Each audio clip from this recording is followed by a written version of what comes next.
ভাইজানেরা, আল্লাহর নবীর দরবারে একটা রমণী এসে কাঁদতে লেগেছে। ইয়া নবী আল্লাহ, ইয়া হাবিব আল্লাহ, হুজুর আমি রমণী, আমি একটা খ্বব দেখেছি, আমি একটা স্বপ্ন দেখেছি। আল্লাহর নবী বলে, ও রমণী, তুমি কি স্বপ্ন দেখেছো? তুমি কি খ্বব দেখেছো? রমণী ওই সময়ে বলেছিলে, ইয়া নবী আল্লাহ, হাবিব আল্লাহ, আমি রমণী যে স্বপ্ন দেখেছি, এ স্বপ্ন আমি কোনো সময় দেখি না, এ স্বপ্ন দেখি আমি অবাক বেনে গেছি। আল্লাহ নবী বলে, রমণী তুমি যে স্বপ্ন দেখেছো, এ স্বপ্নের কথা তুমি আমাকে শোনাতে পারো? ওই রমণী ওই সময় আল্লাহ নবীকে বলেছিলে, ইয়া নবী আল্লাহ, ইয়া হাবিব আল্লাহ, আমি রমণী, আমি যে স্বপ্ন দেখেছি, একটা মৌমাছি আমার মাথার উপরে ঘুরে ঘুরে ওই মৌমাছিটা মাটিতে পড়ে মারা গেছে। ইয়া নবী আল্লাহ, হাবিব আল্লাহ, হুজুর এ স্বপ্নের তাবির কি হবে? এ স্বপ্নের মানে কি হবে? আল্লাহর নবী বিশ্ব নবী বলে, ও রমণী তুমি যে স্বপ্ন দেখেছো, মা তোমার স্বামী কি বিদেশে থাকে? বলে জি হ্যাঁ। আগামীকাল তোমার স্বামী কি বাড়ি আসবে? বলে জি হ্যাঁ। এ রমণী তুমি বাড়িতে চলে যাবে, তবে সবর করবে, কেননা আগামীকাল তোমার স্বামী আর বাড়িতে পৌঁছাবে না, জিন্দা অবস্থায় আসবে না, জীবিত আসবে না। তোমার স্বামীটা আগামীকাল মারা যাবে। তোমার স্বামীর লাশটাকে তোমার বাড়িতে পৌঁছানো হবে। রমণী যখন এ কথা শুনেছে, ওই রমণী তখন ভেঙে পড়েছে, কাঁদতে লেগেছে, ঝরঝর ঝরঝর করে কাঁদে। এ আমার নসিবে কি ঘটনা ঘটে গেল? আমার স্বামীটা বাঁচবে না, আমার স্বামীটা মরে যাবে। এজন্য রমণী কাঁদতে কাঁদতে কাঁদতে কাঁদতে বাড়ির দিকে রওনা দিয়ে দিয়েছে। রাস্তার মধ্যে হযরত আবু বকর সিদ্দিক রাদিয়াল্লাহু তাআলা আনহু হুজুর আমার দেখতে লেগেছে, এ রমণী ঝরঝর ঝরঝর করে কাঁদতে লেগেছে। আল্লাহ, আমার প্রাণ প্রিয় স্বামী, আমার স্বামীর আর জিন্দা মুখ আমি দেখতে পাবো না, আমার স্বামীর মরা মুখ দেখতে হবে, আমার স্বামী মারা যাবে। ওই রমণী কাঁদে, মাথার চুল ছিঁড়তে লেগেছে। আবু বকর রমণীর এহেন অবস্থা দেখে, কান্না দেখে আবু বকর বলছে, রমণী তুমি কেঁদো না, তুমি বাড়িতে চলে যাও, অমন করে কাঁদতে নেই, মা তুমি বাড়ি যাও। আমি আবু বকর বলছি, তোমার স্বামীটা মারা যাবে না, তোমার স্বামীটা বেঁচে যাবে। আরে আবু বকর যে কথা বলেছে, রমণী কিন্তু কান্না থামাই না। ও ভাইজানেরা, আমাকে ভুল বুঝেন না, কিন্তু শেষ পর্যন্ত শুনতে হবে, আপনি চমকে যাবেন। আমার আল্লাহ তাআলা, আমার নবী যখন যেটা বলে, সেটা আল্লাহর দরবারে কবুল হয়ে গেছে। কথা সত্য না মিথ্যা? নবী যখন যেটা বলেন, আল্লাহর দরবারে সেটা মকবুল, সেটা কবুল। কিন্তু নবী বলেছেন, রমণী তোমার স্বামীটা মারা যাবে, আর আবু বকর বলে দিয়েছে, রমণী তোমার স্বামীটা মারা যাবে না, তোমার স্বামী বেঁচে যাবে। কার কথা সত্য হয়? চলুন। ও ভাইজানেরা, ওই রমণী কাঁদতে কাঁদতে বাড়িতে এসে ভাবতে লেগেছে, আমি যে স্বপ্ন দেখেছি, এই স্বপ্নের তাবির মানে হলো আমার স্বামীটা মারা যাবে, আমার স্বামীটা বাঁচবে না। যেহেতু আবু বকর সিদ্দিক বলেছে আমার স্বামীটা মারা যাবে না, না না না, এ কথা সত্য হবে না, হবে না। কেননা আবু বকর অপেক্ষা আমার নবীর মূল্য আল্লাহর দরবারে বেশি।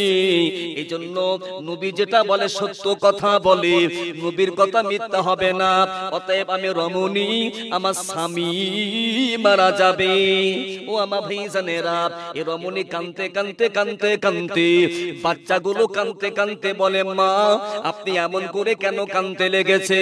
ওই সময় মা জননী বাচ্চাদেরকে বুকে নিয়ে কাঁদে, ও আমার সোনার মানিকেরা, ও আমার ছেলেরা, আগামী কাল দেখবে খাটিয়া বাড়ি চলে আসবে, গরম পানি দিয়ে নতুন সাবান দিয়ে তোর আব্বাকে জনমের মতন গোসল করানো হবে।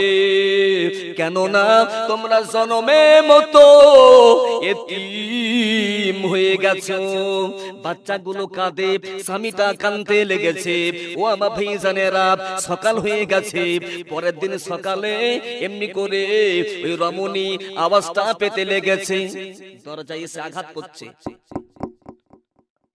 রমণী কাঁদতে কাঁদতে বলে, কে গো তুমি? আমার বাড়িতে আমার মুসিবতের টাইমে কে তুমি? আমার স্বামীটা বাঁচবে না, আমার স্বামীটা মারা যাবে, এজন্য আমি কাঁদতে লেগেছি। বা ঘরের ভিতরে রমণী রয়েছে, আর এমনি করে ওই বাইরে থেকে আওয়াজ দিয়ে বলে, ও আমার বিবি। রমণী যেই নাই কথা শুনেছে, এ রমণী দেরি তিনি করে না, অপেক্ষা তিনি করে না, ছুটে ছুটে ছুটে ছুটে দরজাটা খুলে দিয়ে দেখতে পাচ্ছে, দরজা খুলিয়ে দিয়ে দেখতে পাই আমার স্বামীটা মারা যায় না, আমার স্বামীটা বেঁচে গেছে, আমার স্বামী তো জিন্দা অবস্থায়। রমণীর কান্না দেখে স্বামী ওই সময়ে বলেছিলে, ও আমার বিবি, তোমার চাঁদ মুখটা দেখার পরে আমার তো কলিজা ঠান্ডা হয়ে যায়। আমি তোমার স্বামী, সংসারের জন্য আমি এত পরিশ্রম করি, আমি সারাদিন এত কষ্টের পরে যখন বাড়ি চলে আসি, তোমার চাঁদ মুখটা দেখে আমার জানটা ঠান্ডা হয়ে যায়। এ আমার বিবি, কেন তুমি কাঁদো? তোমার কি হয়েছে? রমণী ওই সময়ে বলেছিলে, ও আমার স্বামী, আমি একটা স্বপ্ন দেখেছি। আল্লাহর নবী, বিশ্ব নবীর দরবারে গেছি, আল্লাহ নবীকে স্বপ্নের কথা বলতে উনি আমাকে বললে, রমণী তোমার স্বামীটা বাঁচবে না, তোমার স্বামী মারা যাবে, এজন্য আমি কাঁদতে লেগেছি। তবে চলো চলো আল্লাহ নবীর দরবারে যাব। আল্লাহ নবীর দরবারে ওই স্বামী স্ত্রী পৌঁছে গেছে, আল্লাহ নবী বসে আছে। রমণী গুটি গুটি পায়ে হেঁটে হেঁটে আমার নবীকে বলেছিলে, ইয়া নবী আল্লাহ, ইয়া হাবিব আল্লাহ, হুজুর আপনি কি আমাকে চিনতে পারে? হুজুর আপনি কি আমাকে জানতে পারেন? আল্লাহ নবী, বিশ্ব নবী বলে, ও রমণী, আমি তোমাকে চিনতে পারি, তুমি তো গতকাল আমার কাছে এসেছিলে। বলে, জি হ্যাঁ, আমি একটা স্বপ্ন দেখেছি। বলে, সত্য? বলে, আপনি যে আমাকে স্বপ্নের ব্যাখ্যা দিয়েছে। নবী বলে, সত্য। বলে, আপনার কথা সত্য হলো না, কেন না? আপনি বললে আমার স্বামী মারা যাবে। আপনি ভালো করে তাকিয়ে দেখেন, আমার পাশে যিনি দাঁড়িয়ে আছে ইনি অন্য কেউ না, ইনি হলো আমার প্রাণ প্রিয় স্বামী। হুজুর আপনার কথা সত্য হলো না, হলো না, আপনার কথা তো ব্যর্থ হলো, স্বপ্নের তাবির তো ঠিক হলো না।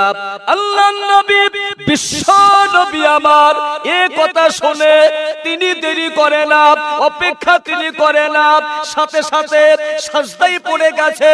ও রব্বি আল্লাহ, আমি নবী, আমার জীবনে আমি কোনোদিন মিথ্যা কথা বলি না। রমণী স্বপ্ন দেখেছিল, ওর ব্যাখ্যা তো আমি করে দিয়েছি। ও স্বামী তো মরার কথা, ও স্বামী কেন বেঁচে গেছে? আমার আল্লাহ তাআলা, আল্লাহ নবীর কান্না আমার আল্লাহ সইতে পারে না। আমার আল্লাহ তাআলা ডাক দিয়ে বলেছিলেন, ইয়া নবী আল্লাহ, হাবিব আল্লাহ, আপনি এই মুহূর্তে মুখটা তুলুন, আপনি আর কাঁদবেন না। আমি আল্লাহ তাআলা আপনাকে জানিয়ে দিয়েছি, ওই রমণী যে স্বপ্ন দেখেছিল, সঠিক স্বপ্ন সে দেখেছিল। আপনি যে তাবির করে দিয়েছিলেন, সঠিক তাবির আপনি করে দিয়েছিলেন। ও স্বামীটার হায়াতটা ফুরিয়ে গেছিল। ফাইজা জাজালুহুম লা ইস্তাখিরুনা সাআতাও ওয়া লা ইস্তাকদিমুন। ও আমার হাবিব, ও আমার বন্ধু, যার যেখানে টাইম হয়ে যাবে, সময় ফুরিয়ে যাবে, সেখানেই তার মৃত্যু হয়ে যাবে। আপনি নবী, আপনি আমার বন্ধু, আপনি আমার দোস্ত, আপনি সঠিক স্বপ্ন, সঠিক ব্যাখ্যা আপনি করে দিয়েছেন।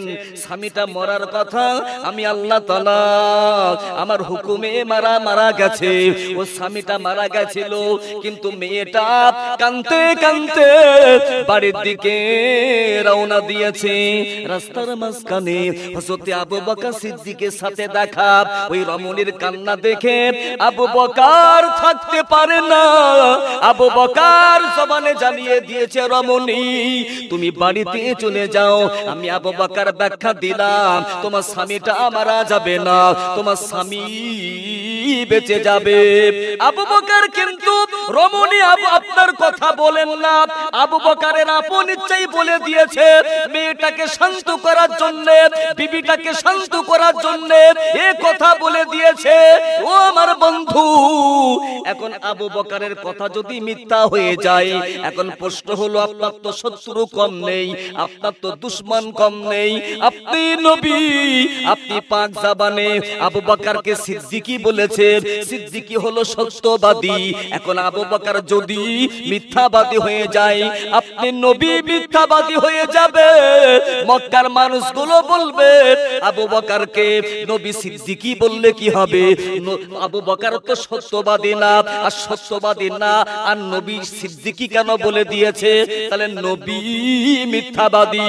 ইয়া নবী আল্লাহ, ইয়া হাবিব আল্লাহ, পৃথিবীর কোন ব্যক্তি আপনাকে টন কাটবে, বেইজ্জতি করবে, আপনার নামে সমালোচনা করবে, আমি আল্লাহ তাআলা এটা তো মানতে পারবো না, এটা তো সইতে পারবো না। আপনার পাক জবানে এই আবু বকরকে সিদ্দিকী বলার কারণে আমি আল্লাহ তাআলা সিদ্দিকীর কারণে ওই মরা বান্দাটাকে আবার জিন্দা করে দিয়েছি।